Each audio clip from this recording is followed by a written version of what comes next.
Muy bien, vamos a continuar. Decíamos que había lesiones isquémicas y acrostiolisis. Y estas pueden aparecer hasta en el 40% de los pacientes y afectan igual a los dos subtipos, tanto a la forma difusa como a la limitada. En el estudio del fenómeno de Raynaud se puede utilizar a la videocapilaroscopía como un método en donde podemos ver un patrón de dilatación de los capilares, que de hecho se llama patrón esclerodermia, y hacer el diagnóstico diferencial con otras enfermedades autoinmunes que pudieran tener alteración de los capilares. Entonces la videocapilaroscopía hoy en día es central para el estudio del fenómeno de Raynaud.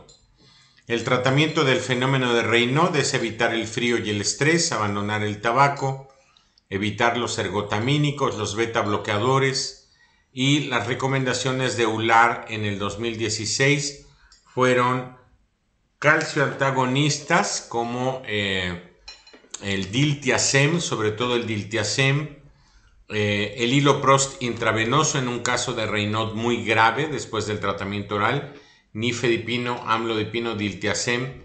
La fluoxetina en un pequeño estudio demostró tener mejoría en el Raynaud. Se desconoce bien a bien el mecanismo de acción, pero este es el tratamiento.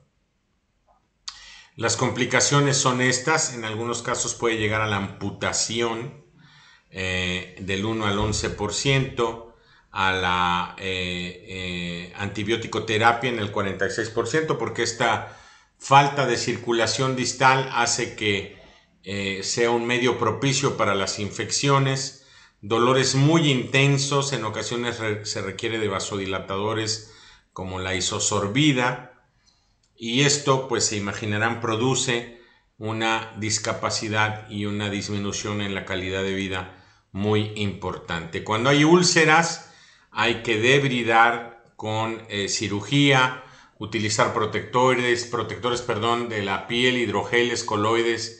Puede llegarse a utilizar el tramadol para la analgesia y la anticoagulación en casos muy, pero muy severos. De los ensayos, de las recomendaciones de EULAR, sepan que existe el iloprost. Desgraciadamente, estos inhibidores de fosfodiesterasas no los tenemos disponibles de manera fácil, pero sí que tenemos amlodipino y sobre todo el diltiazem. El diltiazem ha tenido bastantes buenos resultados en los pacientes con esclerodermia. Las fases del daño cutáneo en la esclerodermia pueden ir desde la edematosa, pasando por la induración y posteriormente por la atrofia. La atrofia vendría a ser una fase tardía, y en las fases iniciales, donde hay prurito, se considera un dato de actividad. Puede posteriormente haber hiperpigmentación, pero digamos que esta es la historia natural de la enfermedad, en la que evidentemente en las fases iniciales tendremos una mejor ventana de oportunidad para poder tratar a nuestros pacientes. Para el diagnóstico de la esclerosis sistémica, ojo, no es necesaria la biopsia. El diagnóstico es clínico y la biopsia se debe de hacer cuando no hay Raynaud, cuando no hay afectación distal o cuando las lesiones cutáneas son asimétricas. En el caso de las manifestaciones cutáneas puede haber telangiectasias. Observen aquí, puede haber telangiectasias en la cara de esta paciente, en las manos.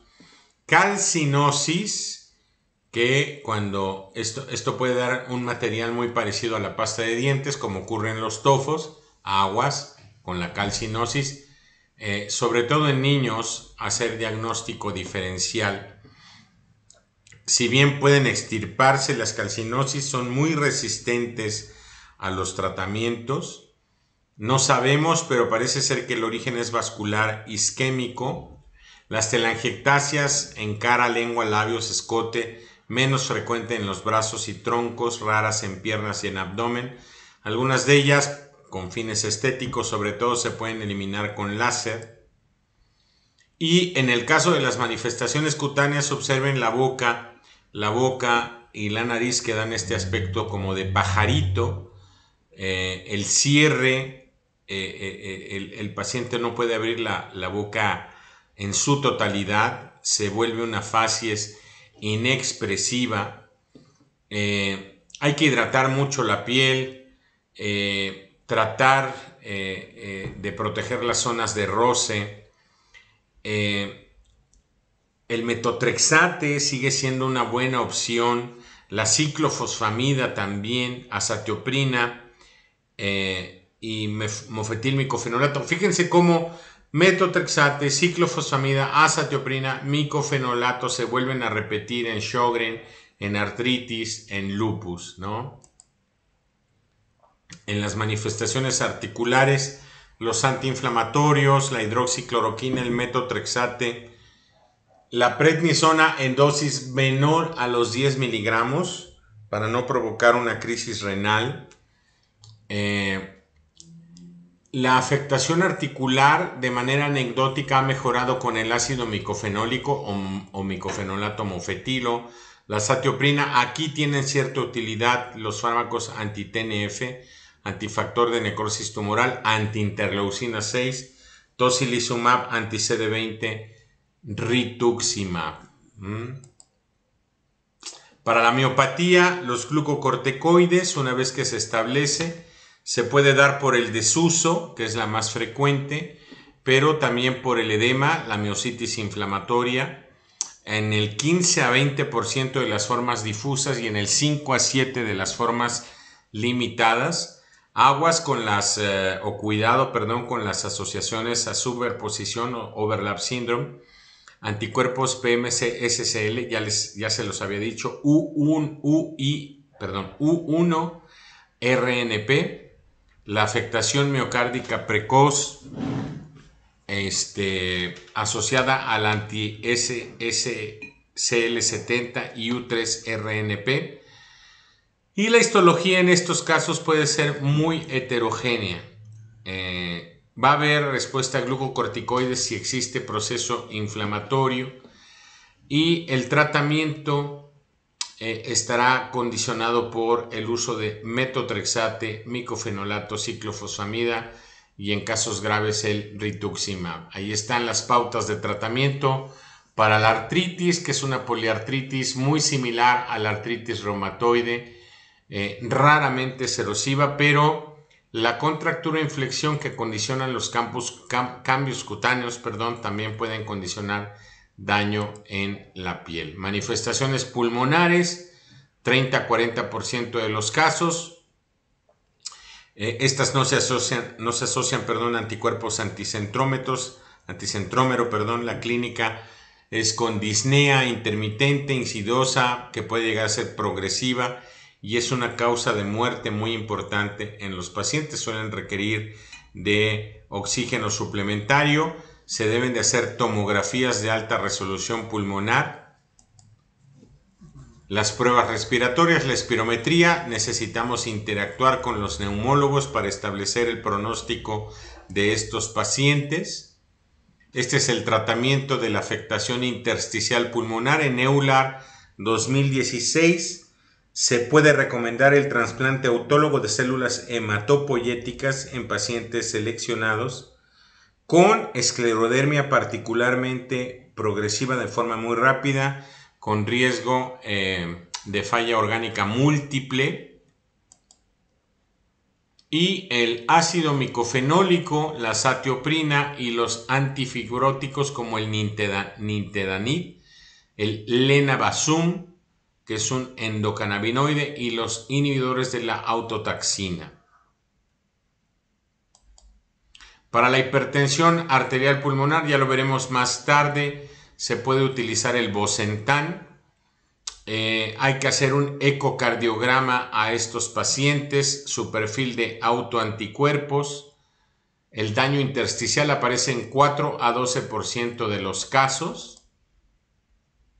Aquí están las principales causas de hipertensión pulmonar en la esclerosis sistémica progresiva, la hipertensión arterial pulmonar, la hipertensión pulmonar veno-oclusiva, pero principalmente la hipertensión de la arteria pulmonar, la presión sistólica de la arteria pulmonar.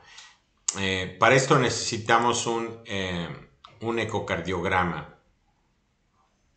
Los diuréticos, el oxígeno, la anticoagulación está en debate, no siempre se ocupa, de hecho yo les diría que se ocupa poco en la práctica clínica. Corregir la anemia, evitar los inhibidores de la enzima de convertidora en angiotensina y los sartanes, los sartán, telmisartán. Ahí está los análogos de prostaciclina, el hiloprost, el epoprostenol intravenoso, los inhibidores de la fosfodiesterasa, sildenafilo, el Viagra, pues, el tadalafilo, y los antagonistas del receptor de endotelina. De ellos les mencioné el bosentan, aunque también está el ambrisentan y el macitentan. Manifestaciones cardíacas que pueden ser primarias o secundarias. Aparecen las primarias en el 15% de los casos. Se debe de hacer un electrocardiograma de 12 derivaciones, el ecocardiograma, el Holter, esta grabación de las palpitaciones en 24 horas, y la resonancia magnética cardíaca si hay una sospecha muy elevada, sobre todo de manifestaciones que afecten también a las glándulas y a la presión de la arteria pulmonar. En el caso de que se corroboren estos hallazgos, los glucocorticoides en bolos, como lo hicimos en lupus con daño a órgano mayor, la ciclofosfamida, que de hecho hay muchísima escasez de ciclofosfamida hoy día en nuestro país, las inmunoglobulinas intravenosas, el rituximab, el marcapasos en caso necesario y el trasplante cardíaco. Aquí están algunas de las manifestaciones gastrointestinales. Sobre todo el esófago disminuye su peristaltismo y hay una incompetencia del esfínter esofágico inferior. Puede haber sobrecrecimiento bacteriano, malabsorción, angiodisplasias y colangitis biliar primaria. Aquí están los daños en el esófago. Es muy frecuente, como les decía, más del 80%. Aquí está un esófagograma. Hay que hacer en estos pacientes endoscopía y manometría esofágica. Hay que dar procinéticos como la cinitaprida, la metoclopramida. Las recomendaciones de EULAR 2016 promueven el uso de inhibidores de la bomba de protones, esomeprazol, omeprazol, los procinéticos que ya veíamos, dilataciones en caso de ser necesario. Algunos de estos pacientes pueden llegar a la cirugía. Aquí están las manifestaciones a nivel de estómago, de intestino delgado, de intestino grueso, con los porcentajes. Y el tratamiento, ahí están otra vez los procinéticos, antibióticos de manera intermitente o rotatorios. ¿Para qué? Para evitar el sobrecrecimiento bacteriano. Pueden llegar a ser necesarias maniobras quirúrgicas, aunque no son frecuentes afortunadamente. Y esto es de lo que hablé hace un momento, la crisis renal esclerodérmica, 2 a 6% de los casos.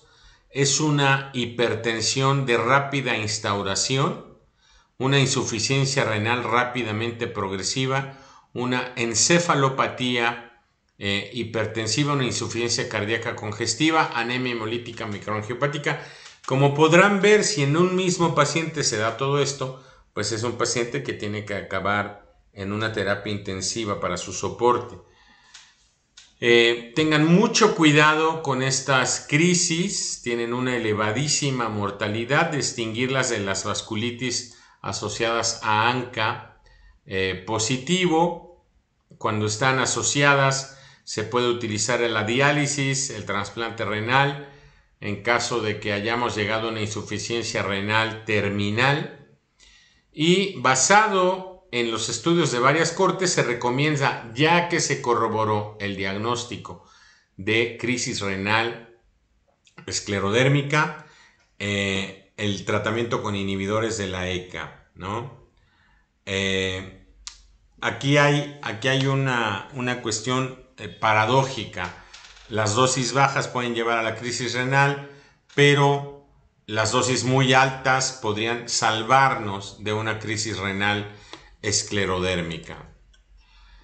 Aquí están las otras manifestaciones: el síndrome seco, la fibrosis tiroidea, la disfunción eréctil, sobre todo en formas difusas, la afectación neurológica periférica, que es rara, el daño al trigémino, alteraciones ováricas, y podemos encontrarnos con una anemia ferropénica microangiopática de las enfermedades crónicas, las leucopenias, vigilar la proteinuria, la CPK, las enzimas musculares, y los anticuerpos. Pedir el espectro de autoanticuerpos de acuerdo a si tenemos una difusa, sobre todo el anti-SCL70, en la limitada el anticentrómero, los antirribonucleoproteína, en las superposiciones los PM-SL60, U1-RNP, U3-RNP, o pedir un perfil de anticuerpos extraíbles de núcleo para la autoinmunidad. También nos dará un perfil bastante completo para abordar a estos pacientes. Estos son los anticuerpos anticentrómero, que están asociados a mayor edad, a mujeres, a esclerodactilia más afectación de la cara, a las telangiectasias, a las úlceras, a la calcinosis, al daño esofágico, ya la hipertensión arterial pulmonar en 20% de los casos. Los anti-SCL70 a la enfermedad difusa, al Raynaud, al edema de manos, ¿no?, a la fibrosis pulmonar, a la afectación de todo el tracto digestivo. Esta podría ser la clásica esclerosis sistémica progresiva, con estos cambios que son muy dramáticos realmente. Los anti-RNA polimerasa 3, una enfermedad cutánea difusa mucho más grave, edema de brazos y piernas, crisis renal, daño pulmonar, aunque no muy grave. Estas son las otras asociaciones: anticuerpos UIRNP, anticuerpos anti-THTO. Ya son varios patrones de daño clínico de acuerdo a estos anticuerpos que tenemos que solicitar ante un paciente con piel dura, PM-SCL, que ya veremos en miopatías, las lesiones o las pápulas de Gotrón, los U3-RNP, aquí están los distintos patrones. Realmente son subdivisiones o daños que son muy raros, muy raros, pero que tenemos que conocer.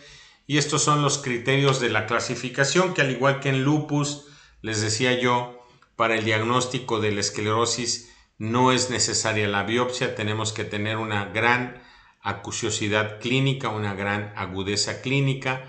No es difícil realizar el diagnóstico, y una cosa es el diagnóstico y otra cosa es la clasificación, sobre todo para estudios epidemiológicos. El diagnóstico diferencial, ya lo vimos: porfiria cutánea, enfermedad de injerto contagüese, tóxicos, el escleroderma asociado a diabetes o esclerodema de Buschke. Entonces no tengan preocupación, el diagnóstico realmente es muy fácil. La evaluación que debemos de hacer de manera inicial, que abarca a varios aparatos y sistemas del organismo, dependiendo del que esté afectado, solicitaremos los estudios. Y este es el esquema de seguimiento en la esclerosis sistémica limitada y en la esclerosis sistémica difusa e intermedia. De acuerdo a los signos y síntomas, realizar estos estudios cada 3, cada 6 o cada 12 meses. Evaluar los daños afectados.